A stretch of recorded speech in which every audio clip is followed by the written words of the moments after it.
everybody, I'm Josh. And I'm Eitan. Welcome back to the sixth episode of the Younger Half podcast. We are two 14-year boys from New Jersey who discuss, debate, and share insights on everything from history to politics, sports, current events, and more. Follow us on Instagram at The Younger Half. To see more of our podcasts, check us out on your favorite podcasting platforms at The Younger Half. You can also check out our YouTube channel to see pictures and videos during our podcast at The Younger Half. Also, if you'd like to help grow the podcast by supporting us, head to anchor.fm/theyongerhalf/support or click on the link in the description to help grow our podcast. We'll also be starting a new monthly special segment called Holding On to History. Holding On to History is a longer segment than usual, where we will be diving into compelling battles throughout our times. We'll also be analyzing and comparing interesting cultures to ours. And let's get into it. Last week, President Trump said a remarkable statement about how everyone should wear masks. As well, the president canceled the Florida portion of the Republican National Convention.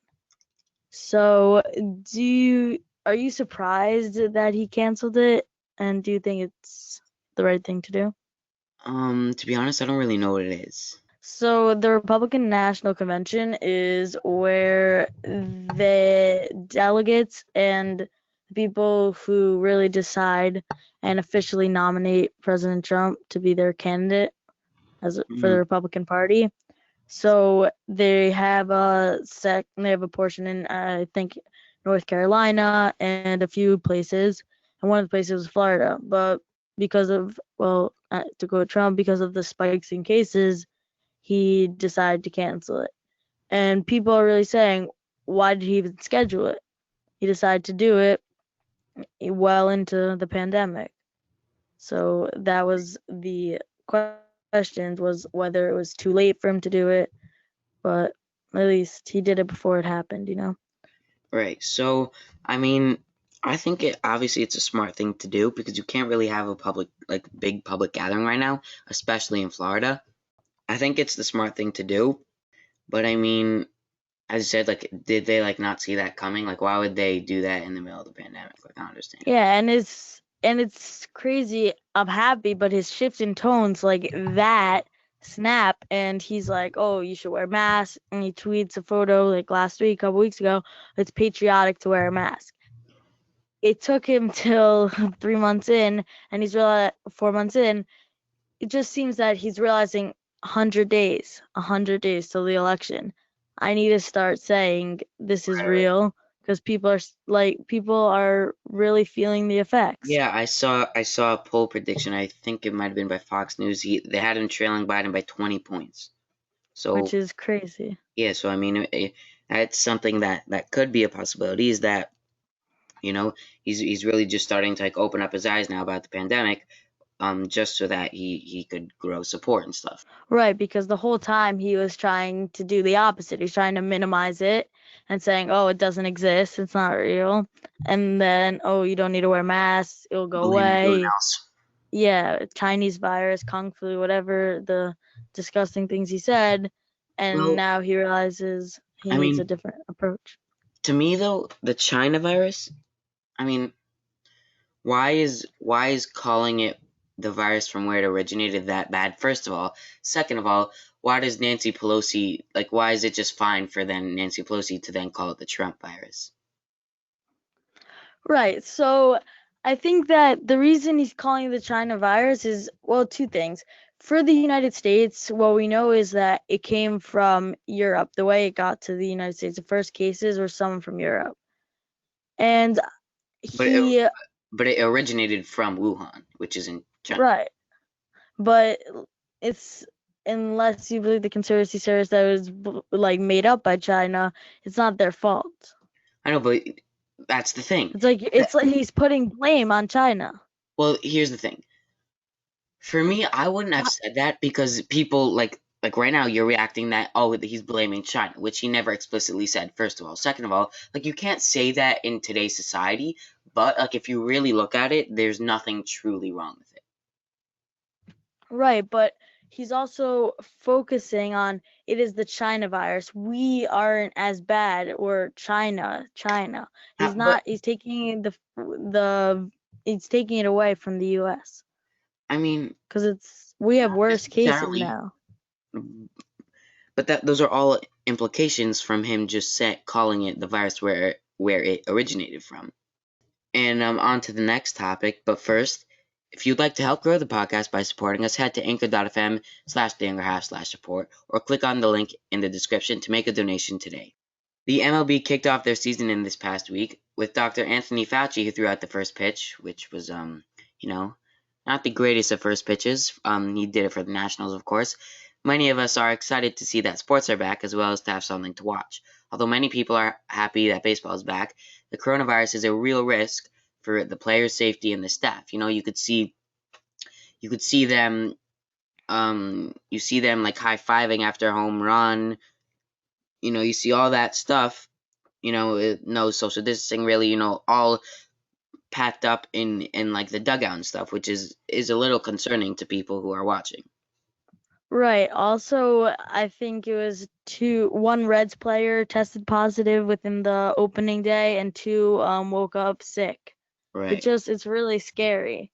They're risking their lives for our entertainment. It's Well, crazy. we talked about that on the previous episode. You could check out our opinions on that. So some of the scores, the Mets are currently splitting the series with the Braves, but not for long. My beloved Mets are currently getting clobbered by the Braves 12-1. Mets stink. Boo. Come on, you're a Tigers fan. You don't even have anything to do. They won. They won, okay? I don't know about like when this is going on, but today they won when we're recording, okay? So, ha ha ha. And they're gonna lose. So it's interesting to watch without fans, at least with soccer. And it's similar to baseball, but not as much. You could like really hear the players talking to each other. I thought that was pretty interesting.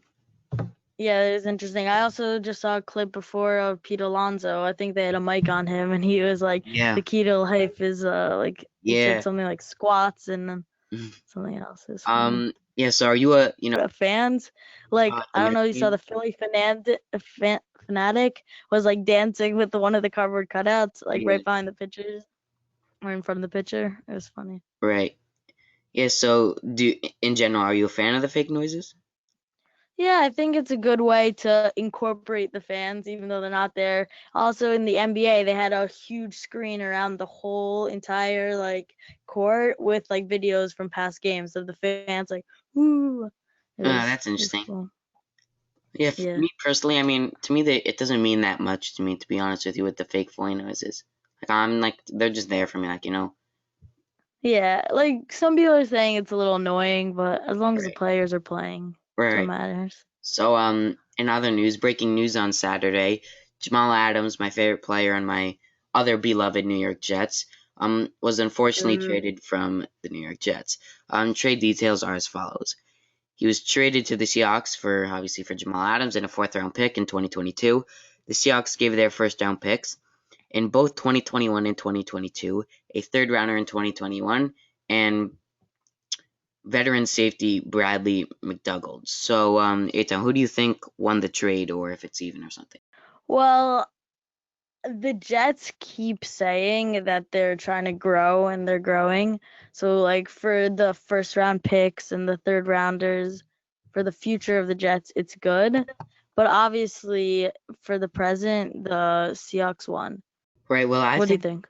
I view it more, as a Jet fan, Jamal Adams was my favorite athlete. Oh, sorry, that's stretched. Not favorite athlete, favorite player on the Jets. So I feel also to get rid of your up and coming superstars. But I mean, he's saying pay me or trade me, which I guess they clearly picked classic Jets maneuver. They picked trade him, which so I feel as though it would be viewed as a win for the Seahawks, but in the Jets front office, I could see why they would view that. I could see why they would view that as a W. Right. Yeah. Well, do you think they need a safety? Who? Oh yeah. Well, that's another thing, right? Is the Seahawks? They were in dire need of secondary help. Their secondary was incredibly bad, so I think this will really serve them well. The Seahawks gave the veteran safety. I know, but they got Jamal Adams, who's one of the best safeties in the league. Right. Now on to the career angle. For today's episode of Career Angle, we have something a little different. Today we are bringing on our good friend Sam. Sam started a business called Bounce to You at age 14, which is something we at the younger half enjoy hearing about as we are in the same category. So now on to the interview. So Sam, tell us a little about you and what your business is. Hi, I'm Sam. I'm 14, and at the beginning of the summer, instead of going to camp, I started a business called Bounce to You. We rent out inflatables from bouncy castles to huge water parks. So the second question we have is, why did you start this business in quarantine? Boredom? Ditching class like me? Yeah, so I was supposed to go to camp this year, but because of Corona, I wasn't able to. And I was thinking that there are probably a lot of other kids that aren't able to go to camp, like maybe they're sitting at home bored. So we decided to rent out water parks. That's a good idea. So, how did you start the business? Like, what are some of the challenges you face on a day-to-day basis? Well, so we had a bouncy castle for a very long time, and one of my little sisters my little sister commented that this would be very cool to like rent it out and you could maybe make money off of it. And at the beginning, like everyone was really like, yeah, you're just a kid, no, you can't actually do anything. But using Wix.com, we built a website, and we bought a few inflatables online and just started renting. Wow. So, if you don't mind us asking, what is your estimated profit? We expect to make around $8,000 to $10,000. Wow, how much do you have? How much have you made Wow. at this moment? How much have you made? At this moment, around $5,000. Wow. So, Sam, how'd you get your business out? Like, how did you get people to hear about it and to actually get it out there and to rent it out? Well, we mostly different WhatsApp chats that there are a lot of chats with hundreds of people on it, and you post to one and you have a lot of people that would be interested in some kind of thing. And once you have a lot of customers that are interested in, people just pass it on, recommending to other people. Right, especially this summer because a lot of kids are out of camp. Right. So, do you have plans to continue this business once summer is over and once we start school? And do you have any other plans to go more than local, maybe? So we planned. It's definitely more fun in the sun. Right. But you could definitely have a great time. We could probably go into September, maybe even November, depending on whether the weather is nice. Mm-hmm.